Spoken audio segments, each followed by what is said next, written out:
Hey everyone, Michael Anthony here. Van Halen, Chickenfoot, Sammy in the Circle.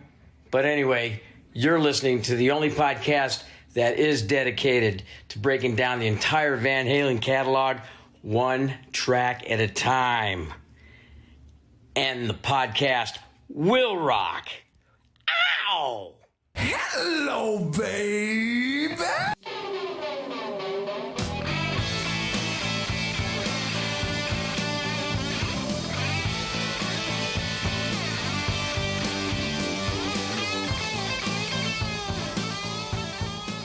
What is up, all you rockers, rockettes, and everything in between? Everyone is included here. You have joined us for a new edition of And the Podcast Will Rock. Welcome back to the show, all of you fan favorites and loyal listeners. We appreciate all of you. And if it's your first time joining us, welcome.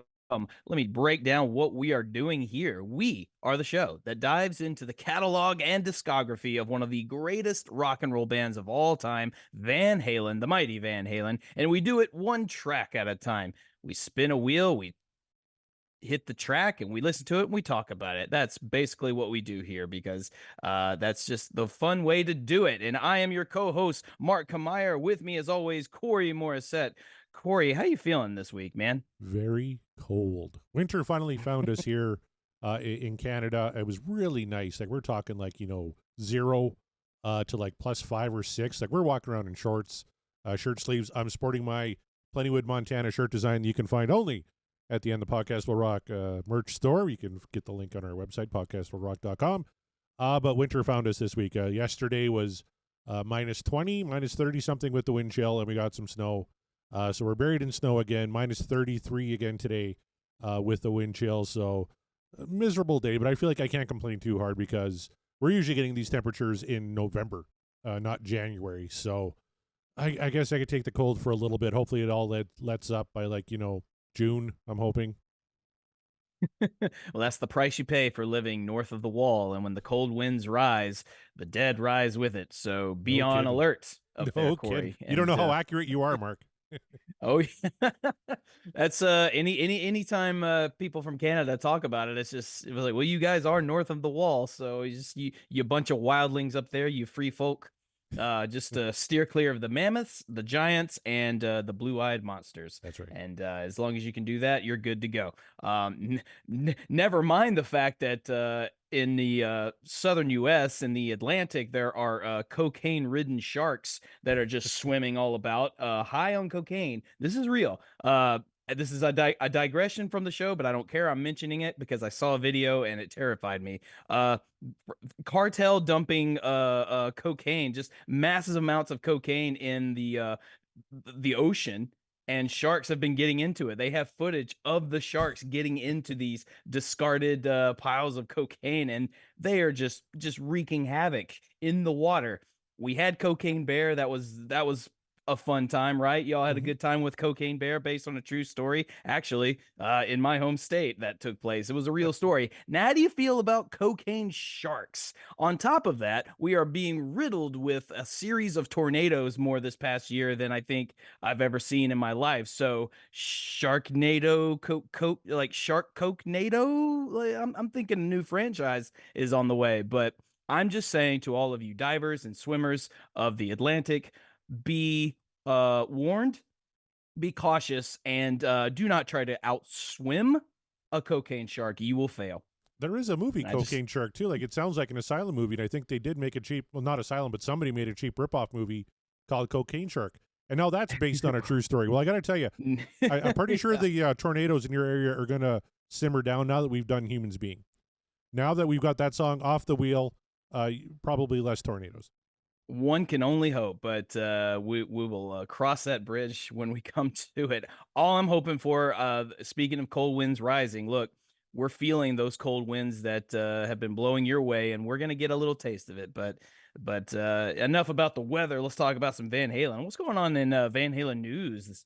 Sure. Let's check with the Van Halen news desk. We got a couple of new articles. There's an interview here with Tesla guitarist Frank Hannon. Great guitar player. I saw Tesla open for Def Leppard a few years ago, and they were fantastic. And he calls Eddie Van Halen rock guitar's Mozart. not only because of his skill with the guitar, but because of his charisma too and his personality, like always smiling. Mozart was, I guess, quite charismatic. So pretty hard to argue with Mr. Hannon on that one. Eddie Van Halen is forever rock guitar's Mozart. Absolutely. I think everybody on this call and in our chat would agree. Somewhere out there is a screaming Yngwie Malmsteen just screaming his head off. But yes, I would agree with that assessment. Then we have Ray Luzier performs classic Van Halen on Alex's kit. That's part of Modern Drummers series of videos dedicated to Alex Van Halen, who's their 2023 Hall of Fame inductee. Ray Luzier is currently on the road with Korn, gets behind Alex's 2012 kit and performs some Van Halen classics. So that's pretty cool. You'll want to check that one out. I have a sidebar to that real quick, if you'll allow me. Of course. Currently, Ray is not at this moment on tour, and I'll tell you how I know that. Very recently, as in this past Sunday, a few of my friends in Nashville, they have this band called Carrot with a K and 2 R's. One's backwards. It's a Korn tribute band. And they're called Carrot, and they're fantastic, good dudes, and just wonderful musicians. Well, they just so happened to play a show on Sunday, and while at the show, they had a surprise announcement, and Ray Luzier, drummer of Korn, got up on stage and played a couple of songs with them. Oh, nice. It was totally spur of the moment. He just happened to be in town, and he just came up, and I guess I don't even know how the conversation went. I like to think of it, because I've met Ray like once or twice, and I like to think he just went up to the venue and was just like, hey, is it cool if I like sit in? Can I do that? I don't want to impose or anything. And when Ray Luzier asked if he can just sit in and play a song, I think he just said one song. Yeah, it's like, dude, come in and sit down. Play the whole damn set if you want to. You know the songs. So, but instead he get to play one song, but then they asked him to please play the following one after that. So he did. And I thought that was really cool. It wasn't a huge thing. Nobody made like a humongous deal about it. It was just, a very famous rock star just happened to be there, and it was just very cool. And he's like, hey, is it cool if I join you guys on stage? And there you go. So very cool moment. Very cool dude. If you get the chance to go see Ray Luzier, whether he's playing in Korn or Jonathan Davis's solo band, or if he's just out doing a drum thing whatsoever, do yourself a favor, go watch it, because that guy is phenomenal. So that's my little sidebar. Scott Monroe says, cool story, cool with a K. He got the memo. Well done. Scott's on fire every week now. Scott. Well done, Scott. He's aiming for my job, I tell you. But nobody reads the news like me, though, damn it. Let's get back to it. That's true. David Lee Roth drummer Francis Valentino is on the Darren Paltrowitz show, the Paltrowcast. He's been getting all the great guests lately. Of course, he just wrote his book on David Lee Roth, and he was talking to Francis Valentino about the challenging changes of Unchained. He asked him, what's the most difficult Van Halen song to do live? And he listed Unchained. And there's a great little video actually taken from a David Lee Roth show, and they were opening for Kiss on one of the early legs of the End of the Road tour. The quality's not great. I won't play it for you here, but people can go check that out on the Van Halen news desk. But man, Darren Paltrowitz getting all the great guests lately. And his book is doing really, really well. So hell yeah, congratulations, dude. Good for you, Darren. Fantastic. Then we have a great little article here from our good friend, the legendary Eric Senich, behind the scenes with David Lee Roth and Eddie Van Halen. And again, we're going back to the Paltrowitz cast, the Paltrowcast. He did an interview with Frank Meyer, who's an author, musician, and documentarian, to talk about a lot of things David Lee Roth. And then Eric Senich did his own interview with Frank Meyer. Here are some of the bullet points from that interview.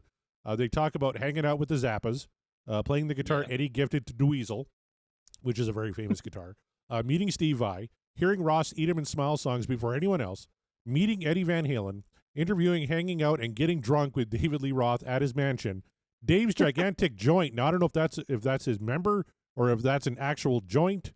I'm going to assume it's a joint. When it comes to Eric Senich, I don't know. That guy's packing. Yeah, you're right. Maybe. The animated show, the animated show featuring Dave that almost happened. The David Lee Roth philosophy book that almost happened. Hearing the secret songs Dave recorded with the Van Halen in 2000. That's a big one. Attending Eddie Van Halen's house party in 06. Dave calls out Frank at the 07 Van Halen press conference. Attending Van Halen's 07 tour rehearsal at the LA Forum. And attending the 2015 Eat 'Em and Smile Band reunion concert that was canceled at the last minute by the fire marshal. So they cover a lot of ground in that interview. You guys, you gotta check that one out. Just endlessly entertaining stories from Frank Meyer on that one. Sounds like it. Yeah, could you go to that picture real quick? Can we take a look at this picture of Eddie Van Halen and David Lee Roth? Do you remember the oh my god. I think I'm gonna miss it. There was an old wrestling tag team featuring Marty Jannetty and Shawn Michaels, Yeah, the Rockers. the Rockers. And tell me that doesn't give you Rockers vibes. Little bit. Little Little bit. You got Marty Jannetty on the right, and yeah. Shawn Michaels. And Shawn And then Michaels there's- and David Lee Roth at this time in Shawn Michaels' career would have a lot in common, actually. Yes, they would. But it just the moment you pulled up that picture, I instantly thought about the Rockers. It's like, was that planned? Was that on purpose? But anywho, so for all you old school wrestling fans, yeah, that's just for you. That one's for you. Uh, Yep. Yeah. Scott Monroe in the chat, interviewing, hanging out, and getting drunk with David Lee Roth at his mansion sounds like a great movie title. I agree. Someone should adapt that into a screenplay. Yes. Okay, I'll do it. Yeah, twist my rubber arm, why don't you? Yeah, I was like, all right. Well, that's it. That's all we have for news on the Van Halen news desk. Remember, www.vhnd.com for all your Van Halen merch and Van Halen news. Hell yeah! Thank you so much. All right, well then we go to the poll, man, the rockin' poll from last week from our last show, and see what the people were saying. Now, did you have any predictions ahead of time on whether or how you thought the voting was going to go for this song in particular? Yeah, I was hoping for close to 80%. I figured there's no way in Mhm. hell we're going to get anything where it deserves to be. But I was Right. hoping like 78, 79, pushing 80 was kind of my guess. And I think that was kind of the mood in the chat too. They were saying 75, kind of around that area. Well, it might surprise you. The track in question we're talking about is Good Enough. If you guys didn't catch it, we covered Good Enough, and the opening track to not the album that I said originally or that we tweeted out, but the corrected one. And we got an 82%, 82.3% What Dreams Are Made Of versus a 17.7. Honestly, I can't even really complain too hard as much as I really want to, because I personally feel like the song should be voted much higher. But just the fact that it broke 80%, 82, in fact, kind of makes me a little bit happy, and just in the sense that, okay, cool. I think the majority of you guys actually listened to the song, or you know the song, so you had good things to say about it. And then the other 17%, I mean, I'm sure there's a lot of people out there that probably have their opinions on what they think about it. We already talked about lyrically, is Good Enough, the the Sammy Hagar typical, or is it a little bit worse? But 82% surprised me, and it's a good surprise. It's a happy surprise. So I'm trying not to dwell on the negative here. Well, I tell you what, But Mark. yeah. The 82.3%, where that ranks all time on our show, is actually ranked number 53. So a little better than half. It's in the top half. It's nestled right in between Right Now, which is right above it at 82.4%, and right above Fools at 82.1%. So for a Sammy track, you can see on the screen here, there's 3, 4, 5 ahead of it, including Best of Both Worlds at the 35 spot. But I tell you, Good Enough. Most people thought, well, I guess it's good enough. We thought it was a little bit better than good enough. But the audience in general ranked it just good enough and better than songs like Fools, Seventh Seal, Blood and Fire, She's the Woman, Dirty Movies, Could This Be Magic, Judgment Day, Out of Love Again. So there's a couple of heavy hitters that Good Enough is actually beating. Let me ask you this, though, before I get into what people are saying about it. Do you think, based on what we have left, especially with the Hagar era, there's not a lot, but we have a good bit left. Is there any chance any of those tracks of the Hagar era breaks 90%? Zero. I mean, unfortunately, I think you're right. There may be one that could do it, but I don't think it's gonna. The only one I think that might have a shot is Summer Nights, but I don't see that doing as well. We have gotten that one manifested quite a bit. Yeah. So it could be. That one is not the track I was thinking of, Okay. but you're probably right. You're probably right. Which It's one were you if thinking? anyone's got it. I was thinking When It's Love. Okay, yeah. But Well, they don't like ballads just though. because that's true. That's true. They don't. And but man, that song was just a massive song. And I just don't understand. We'll get into it if we when we spin it. But yeah, of the songs that I think could do it, will they do it? Probably not at this point. But and that makes me a little sad. But whatever, good enough. 82.3%. I guess that's good enough. Let's see what the people are saying about this. Sean McGinnity, our good buddy Sean from the Sean Geek and Fast Foot podcast, he says, here we go. Absolutely cringe at the lyrics of this one. You, sir, put that red rocker away. That is inappropriate. But I can't deny how strong the rest of the song is. What a way to launch an album. This is a great warm up to an audience waiting to hear what the new Halen will be like. So he's very positive. He's not positive on the lyrics, and that's to be expected. Yeah, it's fine because it is what it is. But I like that Sean still acknowledged that though the lyrics are a cringe fest, it's still such a banger. So thank you, Sean. We'll move on to our buddy Greg Zito. Greg says Ed is incredible. Mike and Al are in the pocket, and Sam is singing his butt off. The lyrics are tough and haven't aged well. That being said, this track is #what dreams are made of. Turn it up to 11. And he gave you a nice little Spinal Tap gif while he was at it, just because that These was go to relevant 11. the conversation. I have clips Nice. from that movie now. These go to 11. There you go. Of course you do. And rightfully you should. All right. Let's see. Okay. Scott Everett says, after hearing Why Can't This Be Love, I wasn't sure what was going to happen when I pushed play on 5150. What I got was a rocker, great beat and overall tone, and I love how they are having fun with it. That's a vote yes. A vote yes, I believe, from his from there we go. And David Lee Smith says, Hagar comparing a woman to a piece of meat and over singing this makes me cringe every time. Rapist much? Well, I think that's going a little far, Davey, but you do you. Granted, the music is what makes this what dreams are made of, so there's that. So yeah, so Dave, everybody's, I think we're all on board that the lyrics don't age well. I don't nearly have as strong of an opinion about it as the rest of you apparently, but I do admit, do they hold up? No, not really. But does that diminish the quality of the song? For me, no, not at all.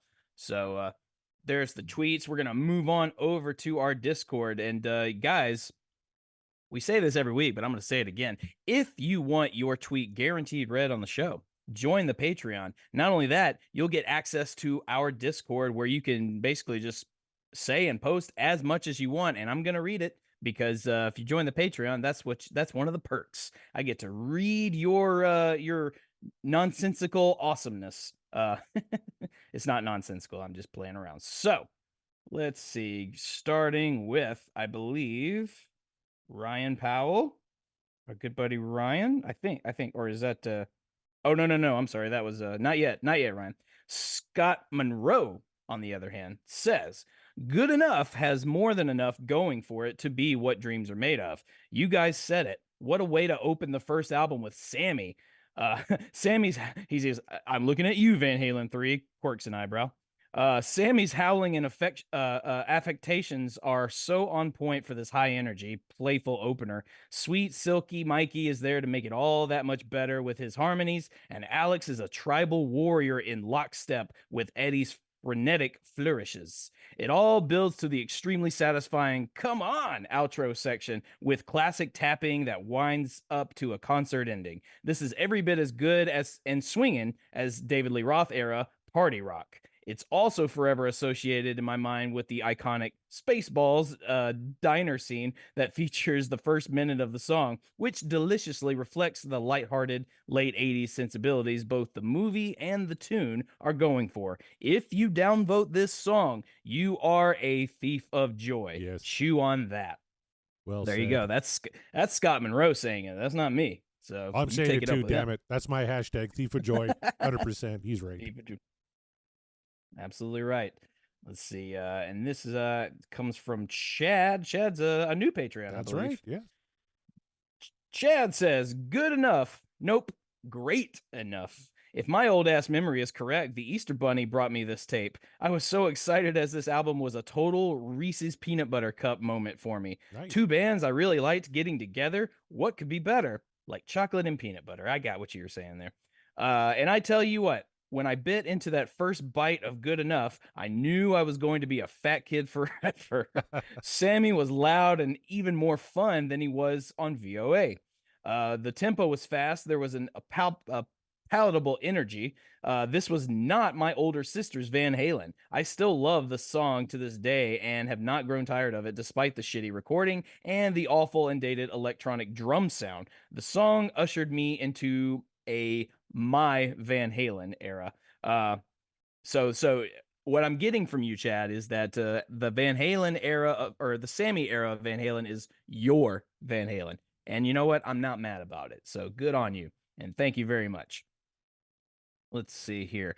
Our friend Chaz Mataz, old Chaz Charles, I'm sure he's got plenty to say. So what's he saying?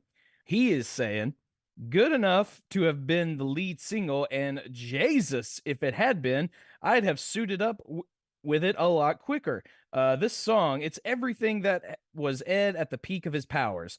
All of them, including Sammy. This song makes me want to rage. It's exactly the formula I wish Van Hagar had stuck with later on. It's an all-time classic and for sure what dreams are made of. And if Brown is down, he needs to stop messing around and listen again. It's the best of Van Halen, regardless of frontman. And he actually says before his rant, he said, if the little man from Saskatchewan, referring to Kevin Brown, downvotes this, he's just an arsehole. But I don't believe oh, he God. did. Is that who Kevin is? He's the little man from Saskatoon? Yeah, the little man from Saskatchewan. Saskatchewan, yeah. My apologies to you, Kev. I represent all you short kings. Let it never be forgotten. All right, our friend Jeff Brewer, he's got a lot to say about this one. So here we go. Good enough. March of 1986, my senior year in high school. Already a major Van Halen fan. The license plate frame for my 83 Ford Ranger read Van Halen Equipment Truck. That's cool. Clever. I was at the record store on the day it was released, probably right when it opened, hoping to hear some new Van Halen that sounded more like Van Halen than the first single, Why Can't This Be Lame, he calls it. Disrespectful. Within the first 10 seconds of hearing this song in my equipment truck's Pioneer cassette stereo player, I was pretty happy. I too had a Pioneer cassette. Everybody did. Pioneer made the best cassette decks for cars. Like, they really did. Yeah. Well, I don't know if they did or if we just got used to it. I don't know, but nevertheless, Alpine had a pretty good deck too. But yeah, I think everybody around my part of the I live in buttfuck nowhere. We all had Pioneers too. So you didn't have a Blaupunkt or whatever they were called? No, that's a little too fancy for Saskatchewan. Hey, it was too fancy for me too. I didn't have one. Moving on, he said, continuing, he goes, I had a steady girlfriend at the time, so I had to mildly disapprove of the lyrics and prefer the more relationship-friendly Love Walks In. However, to borrow from renowned wordsmith Samuel Hagar, time has told that this song has stood the test of time better than the two love songs from this album, in my opinion. Ed pulled out his complete bag of tricks to constantly pepper us with a continuous barrage of great fills. Virtually every signature Eddie Van Halen technique is in there.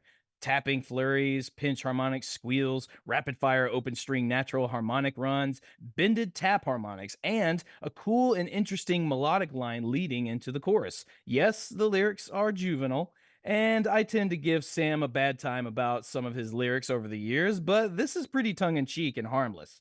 Plus, back then it was pretty much required that rock bands in Van Halen's genre have at least one sexually suggestive, cheesy, metaphor-laden song on each album. That's a fact. This song is not my favorite from the album. That spot is held by the inimitable 5150, or even in the top 3. Number 2 is Best of Both Worlds. Number 3, Summer Nights. But it is definitely good enough to fly and upvote. So all that to say, Jeff Brewer really, really digs this song. He digs the album more, but what dreams are made of for him. There you have it. So again, guys, you want your tweets or your discords read on the show? Guaranteed. Join the Patreon. Guarantee we'll have a tier for you, or we'll make one. And I got to there tell you you, have it. I found a great quote from a great documentary I saw not too long ago about Sammy's lyrics. What's wrong with being sexy? I mean, there's no sexist. Oh, sexist. Oh, yes. What's wrong with being sexy? Yeah, I mean, but again, my pushback is, and Jeff alluded to this because back then I think it was sort of a requirement for the rock bands of that day, especially the hair metal bands, to have at least one aggressively overtly sexual song. Yeah. And you know, the times were different, kids. I'm not saying times were better, and I'm not giving it a pass. I'm just saying times were different. So we can acknowledge that those lyrics do not hold up over time, but we can also acknowledge that the song itself, is it affected by the lyrics greatly? To me, no, but if it does to you, fair enough. Still, with all that being said, I can't believe it got to an 82% what dreams are made of. Yeah. Honestly, just now it's even more surprising. 6 percentage points behind Pound Cake, which is the leading Sammy track on our all-time list. But I tell you, who wasn't a fan of that manifesto? The Jeff Brewer manifesto was Jeff Brewer, who said, "Man, that was too wordy." So he's criticizing himself here in the chat. I still look, man. I like case in point. If you put it down there, once it goes into the channel, that's it. And I'm reading it, unless you you edit it or you take it out. But yeah, if it's there during recording showtime, I'm reading it because that's what you pay for. All right. Well, what else is there left to do? The one thing that is left to do before we spin that wheel is to manifest what we want to listen to. Woohoo, take a drink. All right. Well, it is an auspicious occasion in the world of Van Halen. So I throw it to you, Corey. What do you think we should manifest for the night? Well, I tell you what, we had a discussion earlier today, and by us, I mean like our patrons on the Discord server, because we have the manifestation channel where everybody can put their manifestations for the week, and they're all coming out the same. And I just threw it out there that, we should all just, combine our manifestation powers for 1 week, and every single person on the Patreon and on this call should manifest the exact same song. And that's what we're doing here tonight, because it is the 40th anniversary of the album 1984. We are all manifesting the last track we have yet to cover off of 1984, House of Pain. House of Pain. Long awaited, long manifested, always eludes us, but the time has come. So yes, we'll be taking no other suggestions, because this is the time. If there was ever a time to spin a track from 1984, it is now.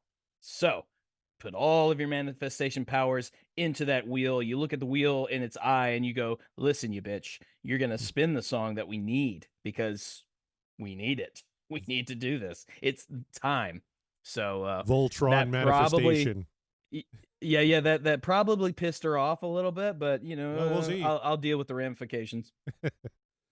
Watch us get fucking Pleasure Dome now.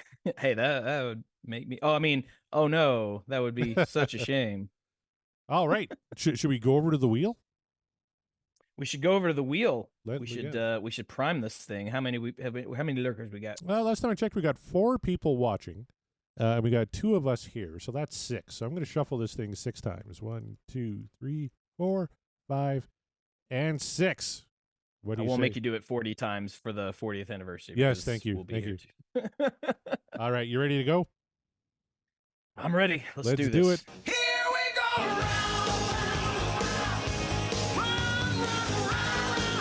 Come on, baby. Oh, no, it's not going to be. I tell you, it's hard to be mad at it, though. We're going to Van Halen II, a little track called Dance the Night Away. Well, yes, apparently, I think I pissed her off too much, but maybe it wasn't enough to really fuck us with something. So instead, we've got something pretty incredible. Dance the Night Away from Van Halen II. Well, I mean, I don't even know what to say beforehand before we get into it because we've talked a lot about you and I specifically have talked about our feelings on Van Halen 2. Yeah. So it's almost like it's almost like I don't want to show my hand, but at the same time, you already know my hand. You know what? I've been watching a lot of Friends, and the quote that came to my mind was Joey Tribbiani saying, "It's like a cow's opinion. It's moo. It's a moo point." A moo point. Yeah, a moo point before the song. Scott Monroe's happy. He said a satisfactory result. I would agree with that. If we're going to spin anything other than House of Pain, let's be it from my favorite Van Halen album of all time. Yeah. Look, Corey's stuck in a snowstorm up there in the Great White North, so we need to give him a powerful, party-filled Van Halen tune in order to pick up the spirits and dance that snow away. All right, so let's do it. This is all the way back to 1979. This is "Dance the Night Away."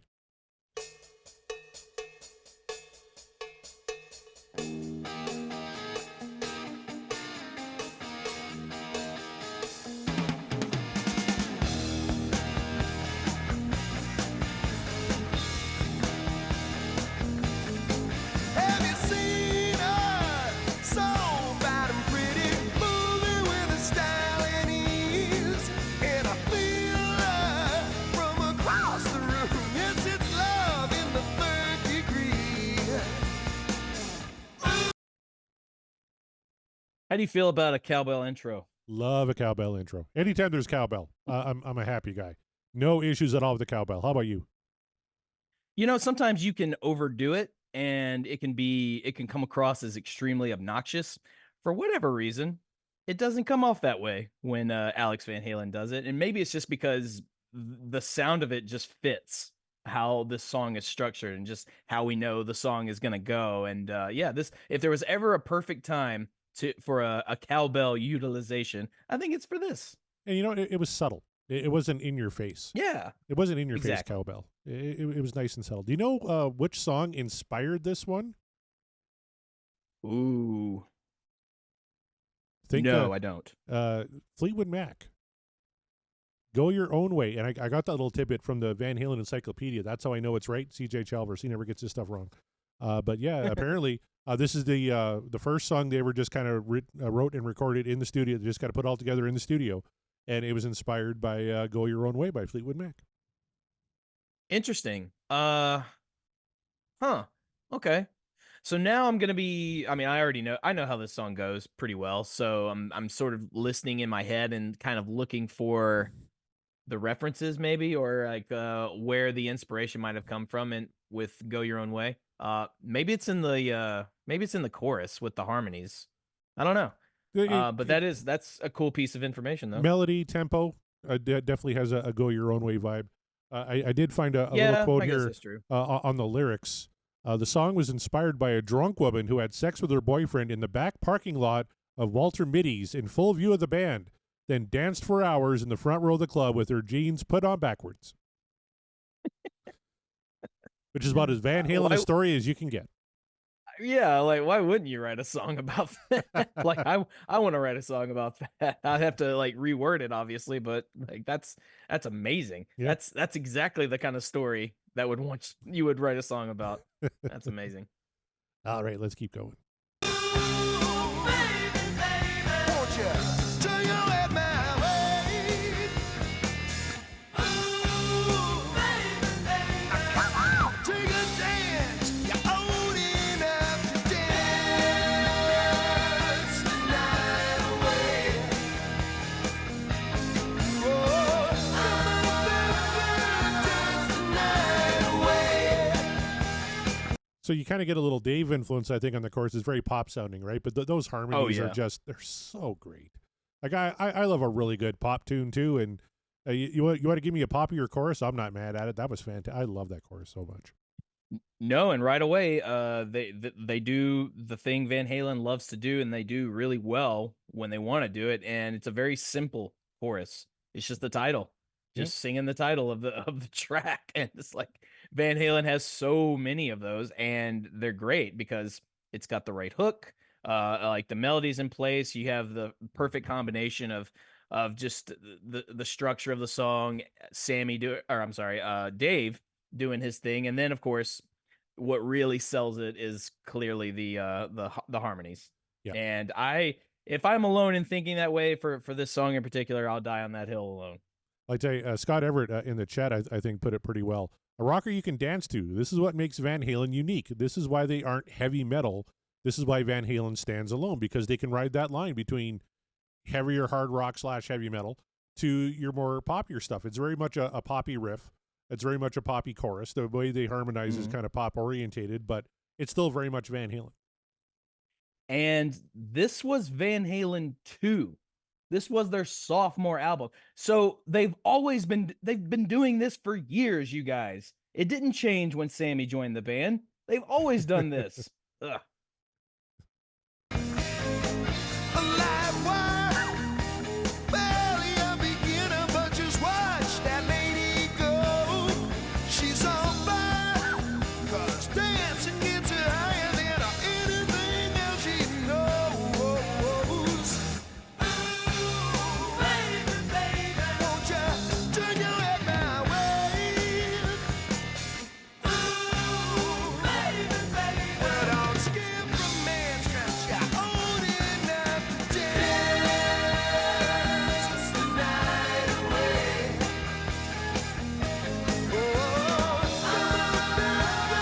dance the night away.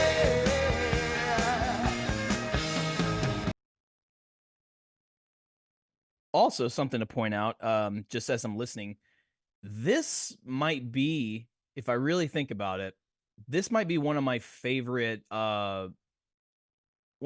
songs of Dave actually singing. Like he's utilizing his actual singing voice. He's not doing his little scat stuff. He's not speak singing, that little thing he likes to do a lot where he's not really singing, he's just kind of speaking in in melody, speaking in pitch, things like that. All stuff he does very well, in the height of his in his prime. But this one is where like he's straight up singing. Yep. And he's throwing a little bit of his little Rothisms in there, of course. Like you get those little howls and little screeches and things like that. And of course, he has a very unique cadence and timbre in his voice that like you absolutely know it's David Lee Roth when he's singing. And so that's all over the place, sure, but I don't know, I really love this song for a lot for Dave's performance of it because of him actually singing and utilizing his singing voice, and he can do it. Really can. And I'm listening to this. I'm looking up some trivia here. Dance the Night Away actually featured in 5 different movies in one trailer. The trailer for the movie Mission to Mars in 2000, but it featured in the films Private Parts, the Howard Stern film from 97. Mission to Mars, it was in the film. Grown Ups in 2010, it was just in the trailer. That's My Boy, and Adam Sandler, piece of shit, in 2012. And then Argo, the Academy Award winner for Best Picture, Argo. And Anchorman 2, The Legend Continues in 2013. So a popular film in the late 90s, early 2000s. It was, yeah. That's I wonder why that is. I guess just because the song just lends itself out to any opportunity. But that's hilarious when you put it in perspective like that. Well, Howard Stern, for the most part, is a period piece. His early radio career. Yeah. Argo and Anchorman are set in different times. Like Anchorman was set in the 80s. Oh, that's true. Yeah, that's right. Anchorman. I completely forgot that Anchorman is, both movies are a period piece. It's like you don't think about that until you're actually watching it. But it's like, oh yeah, no. These took place in the late 70s and early 80s. So like, okay, fair enough. There it is. I just think it's cool that Hollywood thinks, okay, we're set our movie in the late 70s, early 80s. We need a Van Halen song. What's the Van Halen song they pick? Well, 5 of them picked Dance the Night Away, which is kind of cool. Of all the ones they could have picked from that time frame, but I mean this was released in 79, so I mean they do have, if they want to keep it authentic to the period they're representing, they have a limited choice of catalog. However, their choices are, you take a song from either Van Halen 1 or 2. Yeah, there you go. And like, oh really? Geez. Tough call. Scott Monroe says, no, Whoa has always struck me as sorry, I can't read. As an inspired innotation choice by Dave Lee Roth. Kevin Brown, who's a dick, says, just ducking my head to see what song you spun. And he says, well, if these two hosers would get on with it instead of vamping, I'd find out. Well, motherfucker, let's see if you can pick it up from this.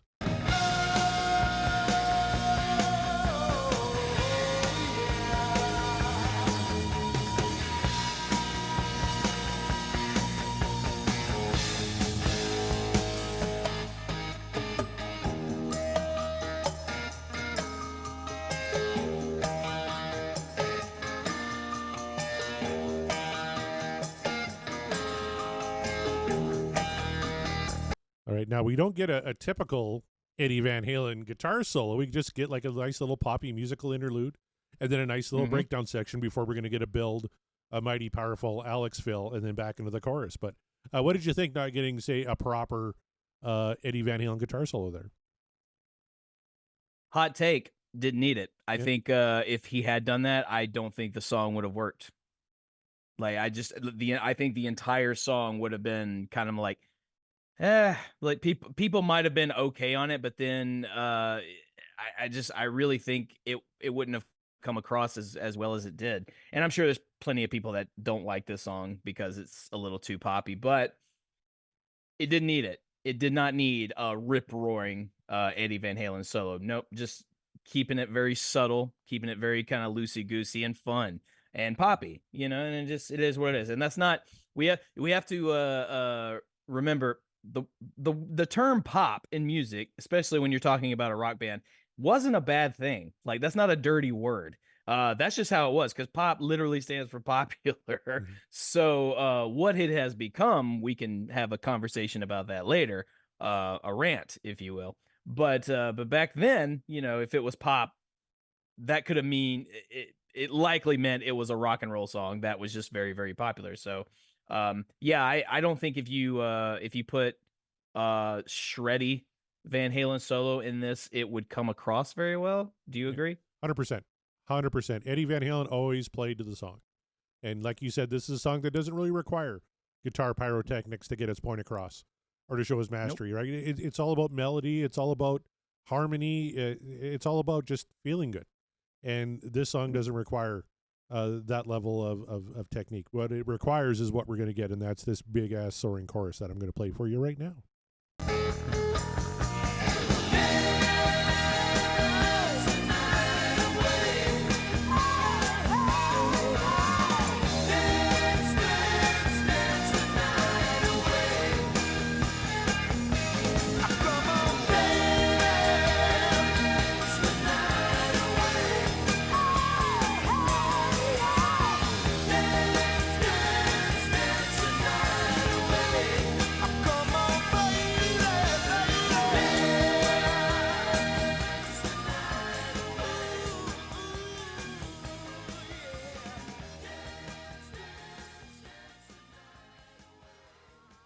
In a famous fade out, they don't do the concert ending. They just fade away because they're dancing the night away. That's right. And it's like, it doesn't have to necessarily end, but it's dancing away because eventually the sun's coming up.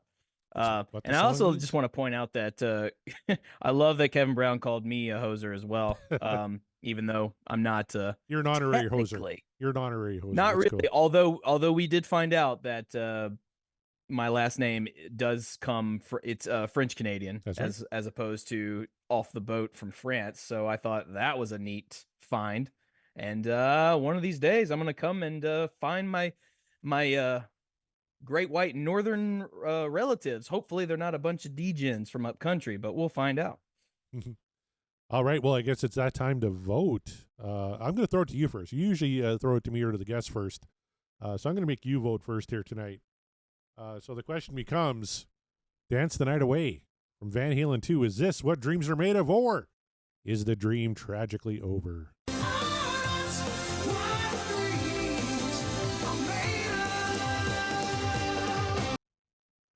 Not even going to leave you in suspense and like keep you wondering, because it's Dance the Night Away. When you ask me what are some quintessential Van Halen songs, I've mentioned a few along the way that I consider. And I honestly consider Dance the Night Away one of those songs. Matter of fact, of the top 10. For me anyway, it's definitely in there in the top 10 somewhere. Um, it's just it's fun. It's just a fun rock song. It's a fun, you can call it pop if you want. Pop and rock, it's the same thing. Um, it's just fun. It's very, it's nothing too overtly technical. They're not going out of their way to melt your face or give you a long lasting impact think piece of a song. You know what I mean? Like they're not playing this song to make you think. No, this is them doing what they do best, especially in those early days. Dave's telling you a fun little story and singing to it and actually singing. I think that's really one of the selling points of this song. Overall, I think the structure is very brilliantly put together. Uh but Dave, as I mentioned before, just actually singing. He's not doing too much of his shtick. He's just singing a rock song with his rock band, and he's showing us that he's capable of being like a good vocalist when he wants to be. I mean, and this song is also kind of tailored to his vocal sensibility. Again, that's not a negative. That's a huge positive because that means, at least it tells me, that the guys were all feeling it. The vibe was correct. It was on that day when they came up with it. And then but the ultimate seller is the chorus and the big harmonies. I mean, that you really can't go wrong with that. Whenever you need a good shining example of what Van Halen can do musically and dynamically, I think "Dance the Night Away" is a really good example. You can have all the Unchained you want. You can have the Ain't Talking About Loves. You can have the Humans Being and like 5150 and the ones that just really just rip. And then you can have "Dance the Night Away" where you're literally just having a good time. They're not going out of their way to be overtly hard rock. They're just like, nope, just a simple rock tune and see what we're capable of. We can be nice and friendly. Maybe they did it for radio play. Maybe they didn't. Maybe they just did it just to see that they could do it. I don't know. It doesn't matter. Ultimately, what matters is "Dance the Night Away" is a very fun, very cool, and in my opinion, quintessential Van Halen tune. And obviously, that is why it is what dreams are made of. Corey Morissette, I can't imagine you have too far of a hot take on, or yeah, I can't imagine you have a hot take on this whatsoever, but you might. So I throw it to you. For you, is "Dance the Night Away" what dreams are made of, or is the dream over?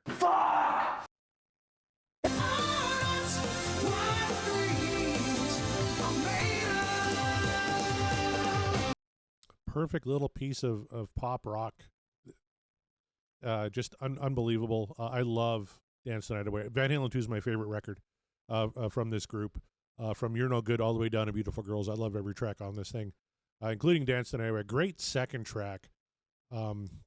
Dave sounds great. The harmonies, of course, are top notch. The band is on fire. There's really not much more to say. This is quintessential Van Halen for me. It's definitely in my top 10. Some days it's in my top 5. I love the way how Eddie backed off on the solo. I think that was just brilliant. And I just love everything about it. I never, ever skip it. I'll play it every single time it comes on. Let's go into the chat here for a few comments. Scott Everett, Ed going easy on the solo again, matching the song perfectly, which we talked about and agree totally. Tom loves the way it pans across, especially in headphones. Yeah, listen to it in headphones sometimes. Really, really cool. Scott Monroe says, sounds like a carefully planned out solo too, like he agonized over every note. I agree. I think he, you can kind of tell, okay, I want to put a little thing here, a little thing here, a little bend here, and just made it sound absolutely wonderful.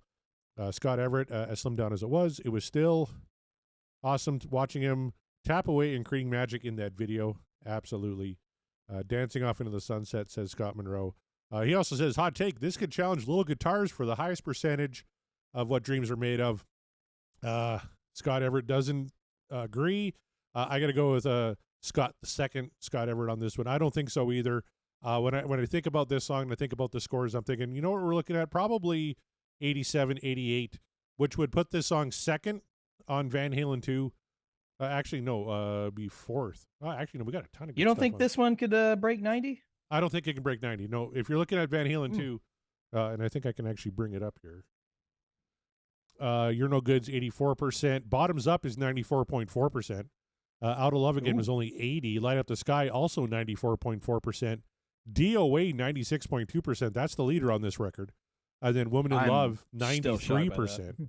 And Beautiful Girls only 85%. So this is a very high ranking album. Currently at 89% What Dreams Are Made Of. When you look at the album rankings, Van Halen 2 is third behind Van Halen and 1984, currently leading the way. I wanted to point out too, 5150 jumped up a few spots after the Good Enough vote. Its final score right now is sitting at 76.1%. That now puts it ahead of For Unlawful Balance, OU 812, Van Halen 3, and the terrible Best of Both Worlds compilation tracks. I'm here to tell you guys that you're dreaming if you think a different kind of truth is better than 5150. I'm just gonna throw that out there. And like you're dreaming. I mean, it's fine if you have a personal connection with that album over 5150, but come the hell on, man. Whatever. It's fine. It's fine. We Not do gonna have let it one bother track me. left on 5150 that could help raise I that know, score, and we but- got a couple left on a different kind of truth. I know Bullet Head is one, and The Trouble with Never is the other. So there's a couple that might bring it down. It could, but do you feel hopeful in that assessment? I like a different kind of truth.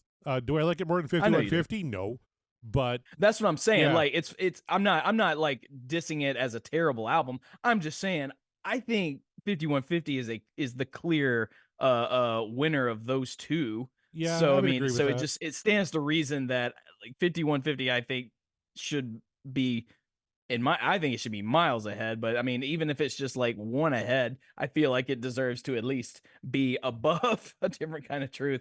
But again, I can only vote from the way I feel, and everyone votes the way they feel, and that's fine. But you guys you're killing me out there. You're killing me, I tell you so. But nevertheless, aha. Oh, that music can only mean one thing, Mark Meyer. It's time to play. How many times did Van Halen perform Dance the Night Away? And I think I got this one. You think I you got it? Okay. Now, I think I trust got that it. you're not studying on your own time to get these numbers more correct. So, Look, not only have I not been listening to Van Halen in my off time because of the show, I made a specific choice to do that, unless it's the song we've already covered. okay. But also, since you've started this lovely game, now I absolutely like. I don't Google like anything Van Halen at all unless it's lyrics while we're talking about the song. Perfect. So I have not been cheating. I have not been looking up anything ahead of time, and All even right. if I did, I don't think I could retain all that information all at once. So It's a lot of numbers. I'll grant you that. But now you got to come up with a number. Remember, this is Price is Right rules. You have to come closest to the actual number without going over. And if you guessed so out of whack, but you're still under, I'm still going to give you the loser tone because Scott Haskin did that course. on an Aerosmith show not that long ago. The correct answer was like 1,000. He said 12. Like, no, you're so far out of whack. I'm giving you the loser tone. But here it comes. What's your guess? How many times do you think Van Halen performed Dance the Night Away? a logical man would say 1,000 times. All right. However, I have to use my brain a little bit here because like that just seems unlikely. And That's you a are lot. far from 1,000 logical. times is a lot. Yeah. Yeah, that's true. I'm far from logical, so I might be shooting myself in the foot here. But I think they've because I gotta assume ever since they released the track, they probably played it on almost every show because it was a hit. It was a big hit. So I'm gonna say they played this thing 300 times. 300? Yeah. All right. I'm just going to go into the chat here. Scott Everett guesses, I think they played it on 8 tours. Going with my method of multiplying it by 75 plays, I'm going with 600. And you went with, what was your number again, Mark? I went 300. 300. Well, I guess technically. Bam! Just like that. You know, I'm going to give it to Scott Everett, though. That's all there is to it. Scott Everett wins both showcases. The correct answer is 605 times. Damn. That tracks. That tracks. Yep. First played March 25th, 1979 at the Selland Arena in Fresno, California. Last played October 4th, 2015 at the Hollywood Bowl, Los Angeles, California. Amazing. Yep. But that's still 605 is a lot. That's a lot of times to be playing that song. So I always get this feeling like because I play music around, but I'm not nearly touring my dick off like most of these full-time bands do, especially with a big hit that they have to play every show.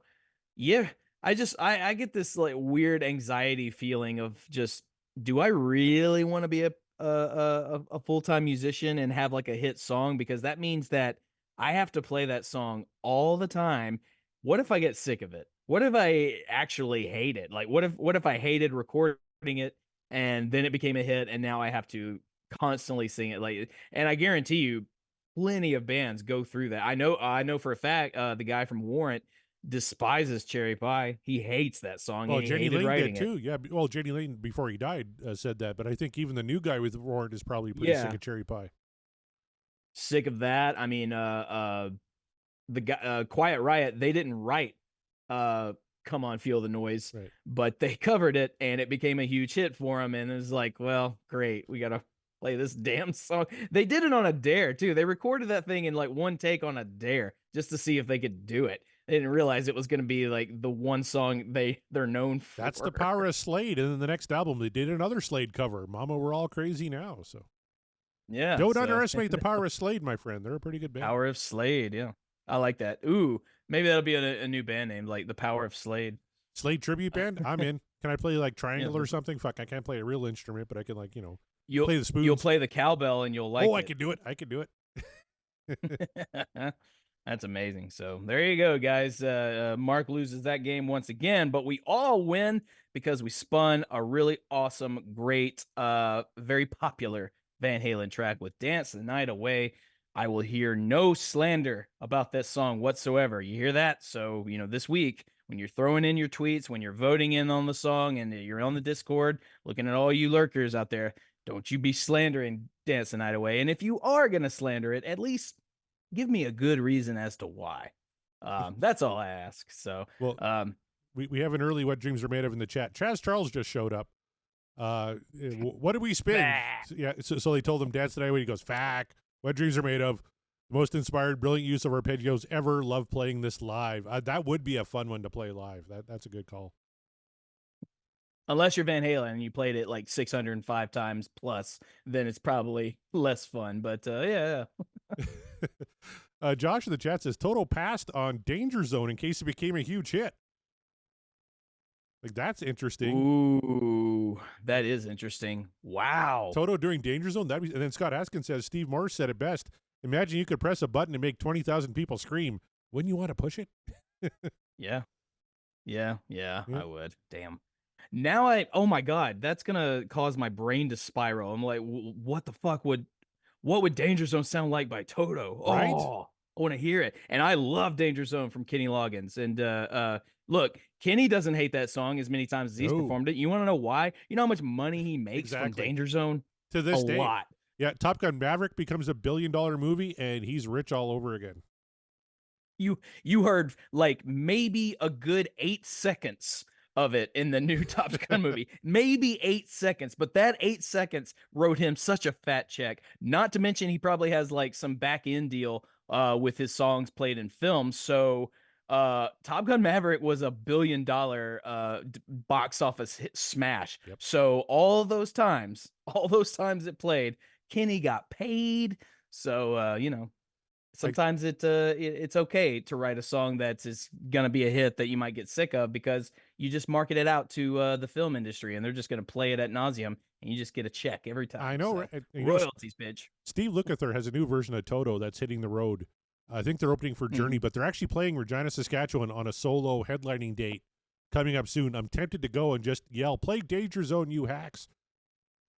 See if I can get under his skin. You have to say it just like that. And if they don't hear you, you need to have like a backup poster. I'll make a sign. Like you're at a wrestling match. Like Absolutely. Play Danger Zone, you hacks. I'm on Monday Night Raw in 1998. I'm holding up a sign that no one can see through. Yeah, absolutely. Play Danger Zone, you hacks. Yeah. And I just have this vision of them looking out there like, what the fuck is What? Danger Zone? Wait, how does he know about that? Yeah. No, Damn it. we do Africa, not Danger Zone. Oh, Yeah. I feel sorry No, for instead they'll start playing you like, well, we won't do Danger Zone, but how about this? Yeah. And they just launch into the entire Dune soundtrack. I'd be down for that, actually. And now I feel bad for poor Tom Armbruster's wife because he's singing Slade lyrics in the chat right now. See Chameleon lying there in the sun. That's from the hit song Run, Run Away, one of my favorite Slade tracks of all time. Run Away is aptly named. Love there it. you go. Love that too. When it comes to that one. So It's got a fiddle in it, for All fuck's right. sakes. Come on. The power of Slade. Never That's right. underestimate it. And never underestimate the power of Van Halen, whether it's rip-roaring hard rock or if it's a little bit more on the pop sensibility side of it all. It's all good. It's all Van Halen, and we all love it. And that is because we are just humble fans. We're not rock historians. We're certainly not experts on the band. Hence, how many times do I say, I wonder if they thought this? I wonder if they did this. You know why I say that? Because I don't know. Because I'm just guessing. Because I'm not an expert. We have people that are experts that would probably answer some of those questions that I have, but they're not on the show right now. It's just Corey and I, and we're just fans. So just let it always be said. You know, the show is still going, so I have to say it every show. I have to mention it for all of yous out there. I do have a piece of news about Van Halen experts, Mark, that I'm going to drop here tonight for you. I haven't even talked to you about this yet, but I've been talking with one, Kevin Brown, a good friend of ours, and he does trivia nights quite a bit. And he actually, over the Christmas break, before New Year's, did a Queen trivia night for all their listeners, and they had a lot of fun. And he offered to do something similar for our Van Halen Motley Crew. So I thought, wouldn't this be interesting? What if we did a live show with a Kevin Brown Van Halen trivia contest, and for the winner, Mark and I would chip in and send them a certified Van Halen expert T-shirt that you can find on our T Public store, designed by Kevin Brown. I thought that would be a lot of fun. Let's get all of our experts like Chaz and Jeff and the Scots personified. There's 3 of them. Jeff, like all those fine folks, all of our patrons that want to come on a call, let's have Kevin Brown monitor or officiate a trivia contest, Van Halen trivia. And you and I can participate if you want, Mark. I'm sure we would do quite poorly compared to most of our patrons. But for the winning patron, let's send him a T-shirt, 100% certified Van Halen expert. Huh? What do you think? I'm absolutely overjoyed with that. I think that's a very fantastic idea. And then there's going to be a boss round, and the boss round is we sneak in an Eric Senich to see and if you can beat him, then you maybe you get 2 T-shirts. I don't know, but that would be fun to try and stump Eric. It would be. Chaz is already in. Scott Haskins says, "Can I win most likely to not get a single question right, but really tried?" What can we send Scott if he gets every single one wrong? That's my award. That's my award. I thought we could send him like a little sticker or something. T Public makes stickers. We could send him a little. We'll send you a sticker with our logo, and it said "You tried." Yeah, Mark shrugging.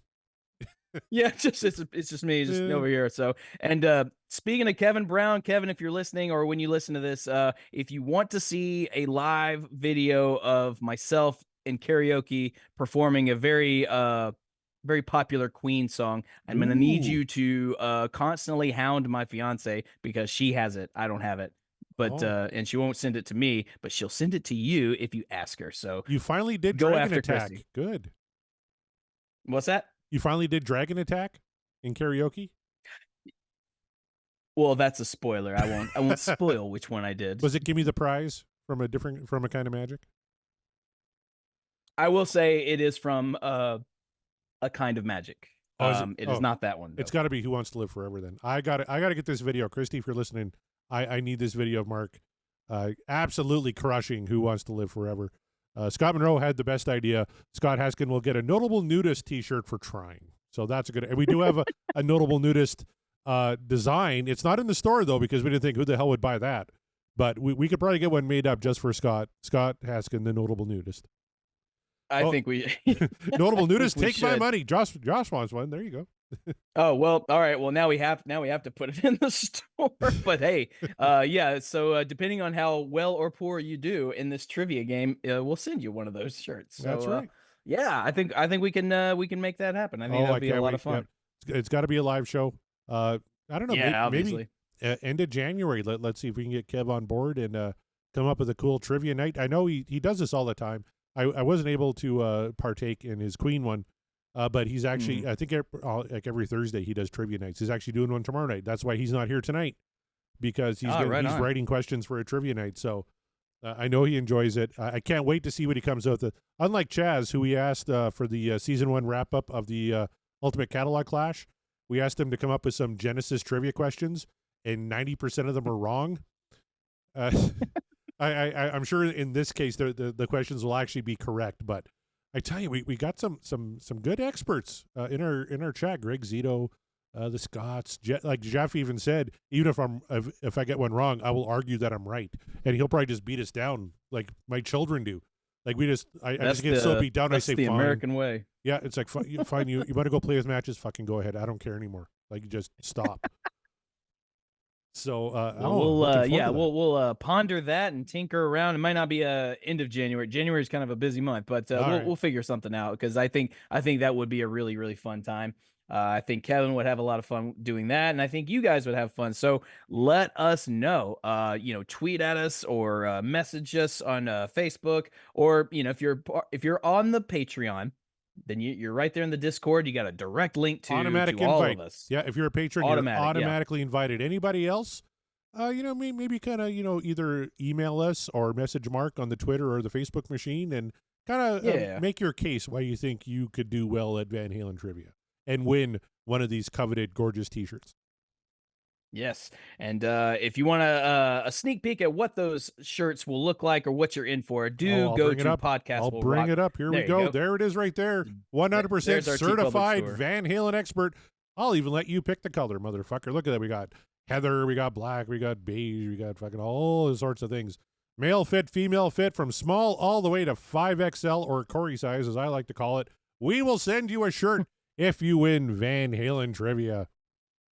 Absolutely. It's all good stuff. And hey, while you're over there and you're swing on over to our website, podcastwillrock.com, you can find all the backlog episodes that we've done. It's a new site, newly formatted site, a lot easier to handle. I'm already a big fan. Okay. So get over there, check that out, check out what's going on. And like I said, join the Patreon, join all of us having fun, having good conversations. Most of the time it's about Van Halen, and sometimes it's not. Sometimes we're just kicking it about other bands and other music that we like. And you can join in the conversation with like-minded individuals as follows: Matt Lacoste, Nate from the Deep Purple Podcast, Rava Flav, Josh Caldwell, Greg Zito, Michael Griffith, Chaz Charles, Sean McGinnity, the aforementioned Kevin Brown, Per Lineker, Scott Monroe, Ryan Powell, Jeff Brewer, Tom Armbruster, Scott Everett, Heath McCoy, Janice Risco,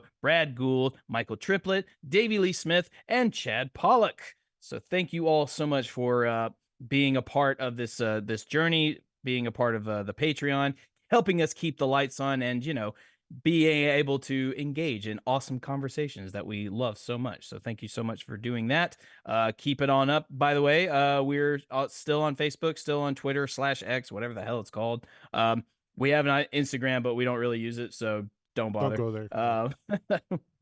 Yeah, it's all good. So, and then, if we, for whatever reason, are just not meeting all of your rock podcasting needs, because Van Halen's a lot, and sometimes that's enough for people. But some of you out there are just hungry for just more and more content, more like-minded individuals like ourselves that talk about music that you love. And that's why we're part of the Deep Dive Podcasting Network, full of rock podcasts. Corey, can you let them know what kind of stuff they can expect at the Deep Dive Podcasting Network? I sure can. Let's check out the list here. And I got a couple of updates actually on the first couple here. The CMPU is shrinking. First of all, Backtrack's theme music. We've been on hiatus for quite a bit. It's not happening anymore. That show has gone away, but you can check out all of our old episodes wherever you get your podcasts from.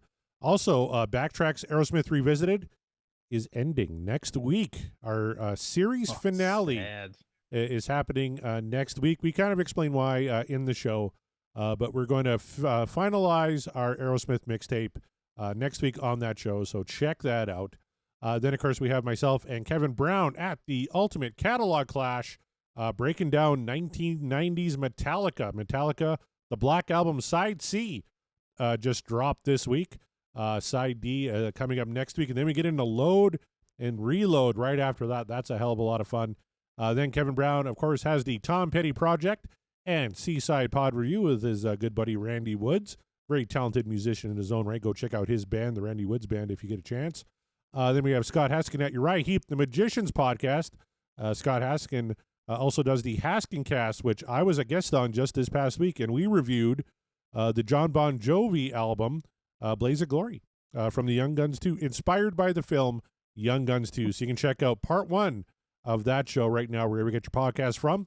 Then we have our good friends Nate and John at the Deep Purple Podcast, the Simple Man at Skinner Reconsidered, Terry T-Bone Mathley at T-Bone's Prime Cuts, Rye at Sabbath Bloody Podcast, Paul, Joe, and David at In the Lap the Pods. That show is wrapped up too. You can catch up on all the old episodes wherever you get your podcast from.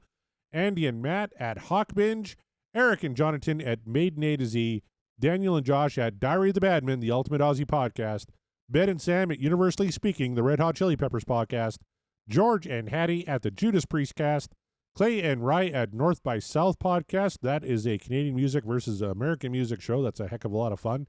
Then we have Greg and Jonathan at So Far, So Pod, So What, talking all things Megadeth. Quinn at En Volume for All. Sav, Nick, Steve, and Mark at the Rock Roulette Podcast. And then we have the Chaz podcasting universe here.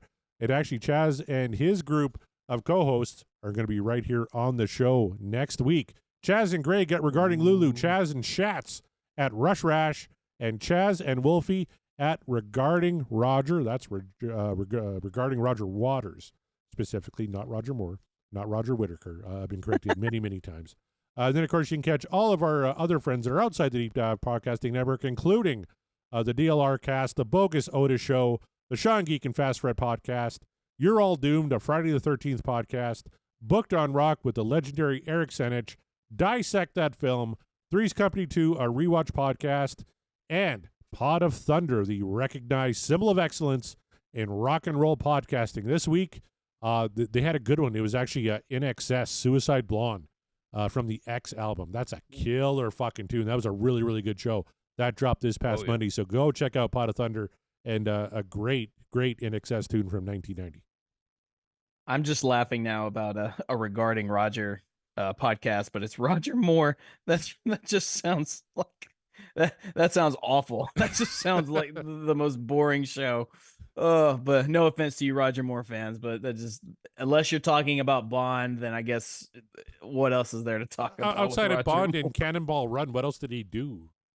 Yeah, exactly. Oh, I forgot about Cannonball Run. But I'll never forget the aptly Cannonball Run 2, the superior sequel. How about the third one, the Canadian one? I think it was called Speed Zone or something, and like John Candy was in it. Never saw it. Eugene Levy was in it. Like, it was kind of a spiritual sequel to Cannonball Run, but it was made in Canada with an all-Canadian cast, and it was just weird. Terrible movie.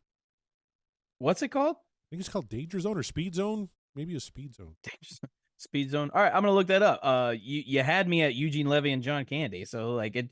Even if the movie's terrible, it's probably great. No, it's called Speed Zone, 1989. Speed Zone. Peter Boyle's in it. Donna Dixon, John Candy, Matt Frewer. Oh wow. Oh, Joe I'm Flaherty, Tim Matheson. Matheson. Sherry Matheson's Belafonte. in it. Holy shit! Yeah. Dick Smothers, Tom Smothers, Dick Smothers, or Tom Smothers just passed away here not that long ago. Oh, he did. Yeah. Yeah. So, fucking John Schneider's in this thing. Yeah. Holy shit. Yeah. Okay. I'm looking this movie up immediately. Like, I'm gonna try and find it and watch it. Maybe it's on Tubi. And Jamie Farr reprises his role as the Sheik. He's the only cast member from any of the other Cannonball Runs to partake, but it was written by Michael Short, who I believe is Martin Short's brother. Okay, so if he's got even just a tiny bit of his brother's sensibilities in comedy, then there's probably some good comedic gems in this movie. Maybe overall the narrative is shit, but again, you had me at Levy and Candy, so there's no, in my mind, that's perfection. So. You know, it might not actually be Eugene Levy. I know John Candy's in it, Matt Frewer, Tim Matheson, I actually don't see Eugene Levy on the cast list there, so I may have been wrong on that Oh, one. But you instead broke my of heart, him, but I still love. we Yeah, I got still love, we John got a Candy. Duke boy, John Schneider's in it. There you go. Yes, I know. I never watched Dukes of Hazzard. That was a little bit before my time, so but I know who Oh, John you're Schneider so is, young. obviously. Donna Dixon, of course, Mrs. Dan Aykroyd. She was in Yes. Spies Like Us, if you remember that one with Dan Aykroyd I and do. Chevy Chase. Yeah, good movie. Peter Boyle, of course, from Young Frankenstein. Matt Frewer is Max Headroom, so the cast isn't too bad. Dude, Matt Frewer, like Max Headroom, yeah, that's one of like 1,000 like characters Yeah. that this like you've definitely seen him in anything. Name a thing, Yep. he's probably been in it. You like Stephen King's The yeah, Stand? Yeah, he was in that in the ABC miniseries in 1990. Did you like Lawnmower Man 2? No, no one No, did, but no one he's in did. that too. Did you like Lawnmower And- Man too? Oh my God. It's pretty bad. Even like I mean, Lawnmower Man the movie is pretty awful. It's pretty too, bad, but, yeah. I mean, but although I will say, like, as bad as that movie is, if you've ever read the short story it's based on, I'm not sure which is worse, because clearly Stephen King wrote that during his like coke days, because like Yep. only a cokehead could come up with this bullshit. Yeah, like the Tommy Knockers, where he doesn't even remember writing that book. He's like, "Fuck, I wrote a book about aliens. Really, the Tommy Knockers? Never heard of it." But Chaz, It's like, yeah, one of many times that you wrote about aliens. Yeah. yeah, exactly. Chaz is kind of shocked that you live in Nashville and haven't spent time at Cooter's Garage. Do you want to know why? Why not? Lay it on us. Because I'm from Nashville. I am not a tourist. Ah, That is why. he's an elitist. Natives don't go to the tourist attractions. Some of them we do, just because like you got to like you have to go in and experience Opulone Hotel. You just do. Sun Records, have you been there? It was. It's It's not there anymore. Oh man. No, it was a Tower Records. Actually, it was one Oh. of the biggest Tower Records I've ever seen, and man, See, Ugh. Sun Records Anyway. is where, like, Sun Records, we had Elvis, you had Carl Perkins, you had Jerry Lee Lewis, you had Johnny Cash for a spell. I always wanted to oh, visit. that's it. Sun- Oh, Sun Records. Oh, I'm Yeah. sorry. That's in Memphis. Oh, is it? Oh, I'm sorry. I get my Mhm. Nashville's and my Memphis mixed up. Here's a I quick mean, it's topic change for you, Mark, 'cause I know you get sick of talking about Nashville or Memphis, but Jeff Brewer says, best sequel, Aliens, maybe Lethal Weapon 2. I'm on board with Aliens, actually. I really love Aliens. Yeah, Completely different movie from Alien, but Lethal Weapon 2 over Lethal Weapon, discuss. I used to agree with the aliens part. But then one day I decided to watch the Alien director's cut, and that still withstands the test of time to me. Alien And is a while perfect horror movie. Aliens is a perfect action movie. it's pretty damn good. Like there are things about Aliens that I want to go. I mean, there's a lot you can go like, ugh, that doesn't hold up very well. However, when you know what it took to make it and just the achievement in cinema that movie was, you kind of have to give it props. So I'm not mad at it. That's called good. I will, however, push back on Lethal Weapon 2. Lethal Weapon 2 is fine, but it is nowhere near the caliber of the first one. Greg Zito says Lethal Weapon 2 was the best one. You know, I'm kind of partial to the 3. We had Jet Li in there. We had Mel Gibson being a horrific racist in that one too. Well, 4. That was yes, 4. That was 4. Yeah. What the hell happened in 3? Joe Pesci was in let's it. see. I know that much. Yeah, Pesci came back, and then that's about it. Yeah. We got introduced to Renee Russo in that right. one. And Renee she was Russo. great. She was a great addition. But that's about it. That's all I can tell you from Lethal Weapon 3. Wasn't Lethal Weapon 2 I have diplomatic immunity, and then they shoot him in the head, and then it's just been revoked. Yeah. Yeah. One of the worst lines ever. I mean, no, that's a great line. It's cheesy as hell, but it's great. But the worst line in that is Mel Gibson saying, "If you leave now, that'll be the end of it. I'll let you go. But if you stick around, I'm gonna fuck your ass." And I think he means he's gonna kill him, but it's just the really way he know. says it. And it's like, yeah, you don't know. And then later, when after the girl he's seeing has her tragedy, he's just like, "I'm gonna get these guys, Raj. I'm gonna get them, and I'm gonna fuck them." Like, what is happening? I remember in this the movie, and he's really like, and I'm gonna fuck. Like he's adamant, he's gonna fuck him, and it's like he's personal. He's like, Yeah. it's personal now. I'm gonna fuck him. It's like, are you like, gonna oh kill him my or are you gonna God. fuck him? Like, and with Mel Gibson, you never know, right? And oh my goodness, That's yeah, what yeah. I see. That's what I thought was going to happen at the end. It was like diplomatic immunity, and Mel Gibson was just going to, pull Bend out his over. thing and just Ugh. like, yeah, here we go. I told you. I told you. What I got was your gonna happen. diplomatic Like, immunity right here. It's written It's on a my cack. diplomatic immunity. Ugh, that was terrible. I take back that joke. So anywho, but we can certainly debate more about Yes.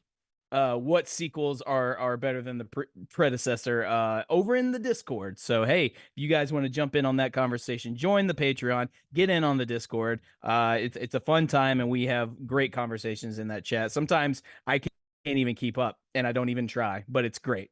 I read all of it.